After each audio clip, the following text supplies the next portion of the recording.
day guys! Welcome sa ating new video.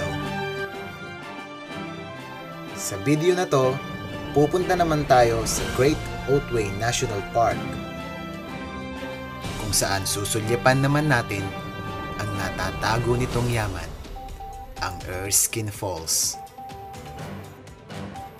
From Lorne Beach, aakyat naman tayo ng bahagya at bibiyahe tayo ng 11 kilometers, that is more or less 15 minutes. Kaya sa mga nature lovers dyan, at doon na din sa mga hindi masyadong nature lover, samahan niyo muli ako at ating tingnan ang ganda ng ating kalikasan. So stay there, sit back, and enjoy.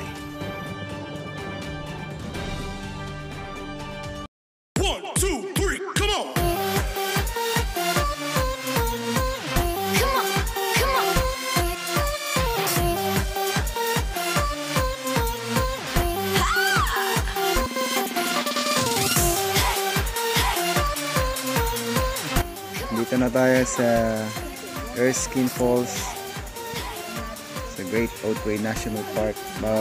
Bababa tayo. Upper Falls Lookout.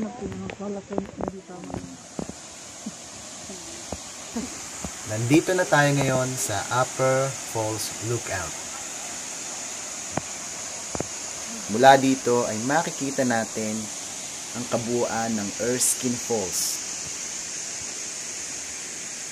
At grabe, sobrang ganda ng view. Breathtaking talaga.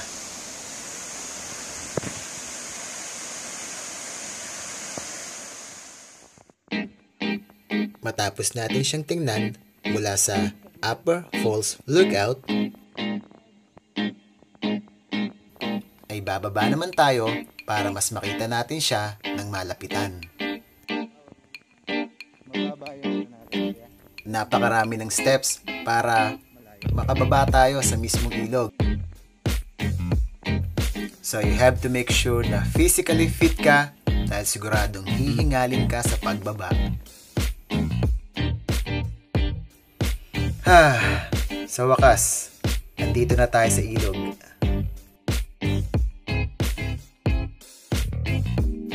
From this point, ay lalakad pa tayo ng konti para mas malapitan pa natin ang mismong falls. Go, go, go!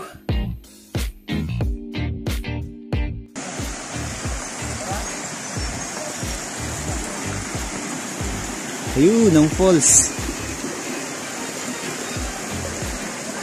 Punta tayo sa lookout mamaya para makita natin yung falls ng malapitan. Hintayin lang natin mabawasan yung tao kasi 10 persons lang daw yung pwede dun sa lookout.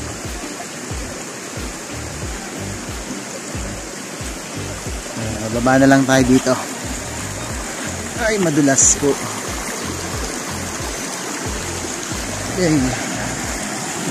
There you go. Medyo kita na. Ganti pa.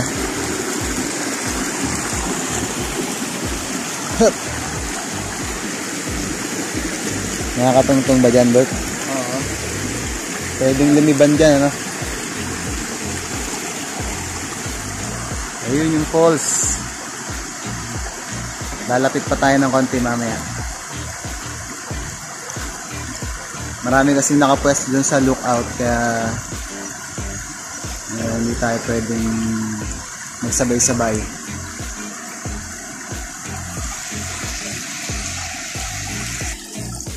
Lapit tayo sa falls para mas makita natin. Yes, sir.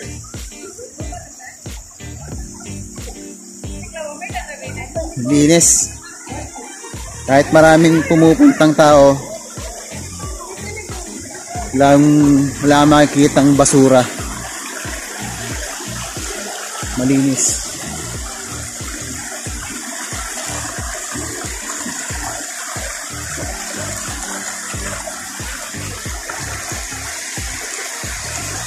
Ayun na. Pwede palang maligo. Up. Yeah. Ha, ha.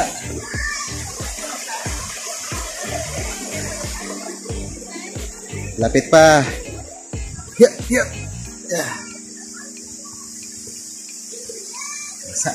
Basa, madulas. Kunti na lang.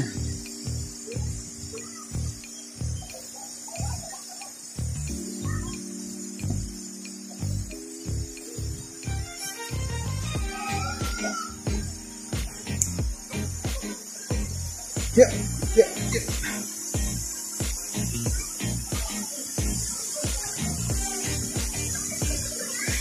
Yes, nandito na.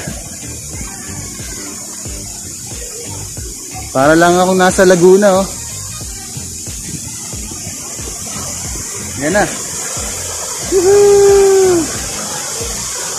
Look at that. Ang ganda.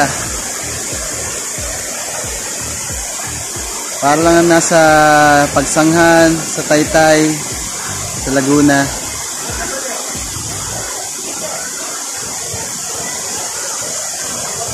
Lamig.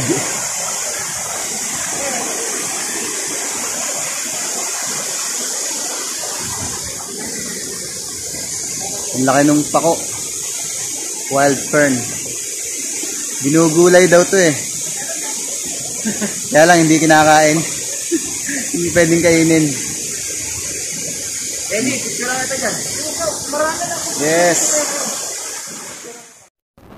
At syempre pa, hindi natin pwedeng kalimutan ang picture.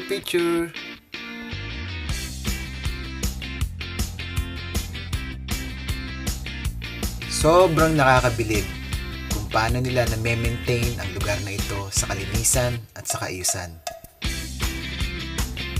Bagay na responsibilidad ng bawat isa para mapangalagaan natin ang ating kalikasan.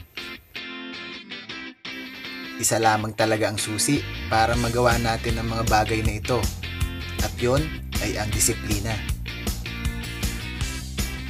At samahan na rin natin ng tamang edukasyon at patuloy na pagpapaalala sa bawat isa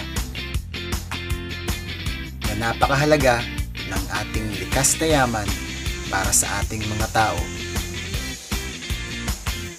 Hindi lamang ngayon, kundi sa susunod pang mga henerasyon. Hanggang dito na lamang at see you sa next video. Thanks for watching, guys. Have a good one.